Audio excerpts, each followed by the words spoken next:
Hello বন্ধুরা, আজকে যে টপিকটি আলোচনা করব সেটা হলো আরটিই। আরটিই অর্থাৎ রাইট টু এডুকেশন 2009 সালে 27শে আগস্ট আরটিই অর্থাৎ right two free and compulsory education act ভারতবর্ষের সংসদে পেশ করা হয়। পরবর্তীকালে 2010 সালের 16ই ফেব্রুয়ারি বিজ্ঞপ্তি জারি করা হয় এবং 2010 সালের এপ্রিল মাসের 1 তারিখে এটি সারা ভারতবর্ষে লাগু হয়। এই আইনের ভালো মন্দ বিচার বিবেচনা করার জন্য দায়িত্ব নেওয়া হয় এনসিপিসিআর অর্থাৎ the national commission for protection of child রাইটসের উপরে। শিক্ষার অধিকার আইন 2009 নীতিতে বলা রয়েছে, এই আইন অনুযায়ী 6 থেকে 14 বছর বয়সী সকল শিশুদের বিদ্যালয়ের নাম নথিভুক্ত করতে হবে। উপস্থিতি ও শিক্ষা সমাপ্তকরণে আর্থিক বাধা যেন কোনো কারণ না হয়।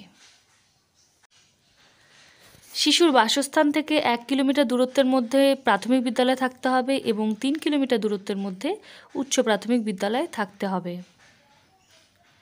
স্কুলে ড্রপ আউট হওয়া সমস্ত শিশুকে চিহ্নিত করতে হবে। বিদ্যালয়ে ছেলে মেয়েদের শৌচাগার, খেলার মাঠ, মিড ডে মিল, রান্নার জন্য উপযুক্ত পরিকাঠামো করা বাধ্যতামূলক।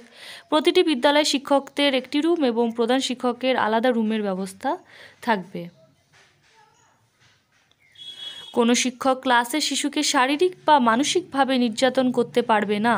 শিক্ষকদের তার বিদ্যালয়ের দিনে অন্তত 4 ঘন্টা শিক্ষাদান করতে হবে। প্রামাণ্য কাগজপত্রের অভাবে কোনো শিশুকে বিদ্যালয়ে ভর্তি নিতে অস্বীকার করা চলবে না। 8ম শ্রেণী পর্যন্ত পাশফেল প্রথা থাকবে না। প্রাথমিক বিদ্যালয়ের ক্ষেত্রে কর্মদিবস 200 দিন এবং উচ্চ প্রাথমিক বিদ্যালয়ের ক্ষেত্রে 220 দিন। বিদ্যালয়ে শিক্ষক শিক্ষার্থীর অনুপাত হবে 1:30। এই আইন অনুযায়ী শিশুদের বয়স অনুসারে শ্রেণী নির্ধারণ করার কথা বলা হয়েছে। যেমন 5ম শ্রেণীতে ভর্তির সময় বয়স হবে 10 বছর।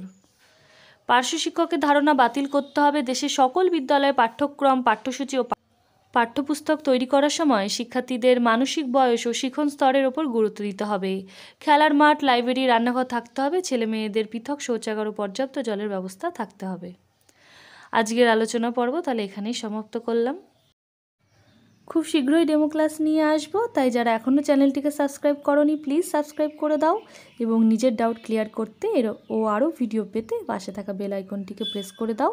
ভিডিওটি ভালো লাগলে অবশ্যই লাইক করে দিও, বন্ধুদের মাঝখানে শেয়ার করে দিও। এডুকেশন ওয়ার্ল্ডের তরফ থেকে সবাইকে জানাই বেস্ট অফ লাক। ভালো থেকো সবাই।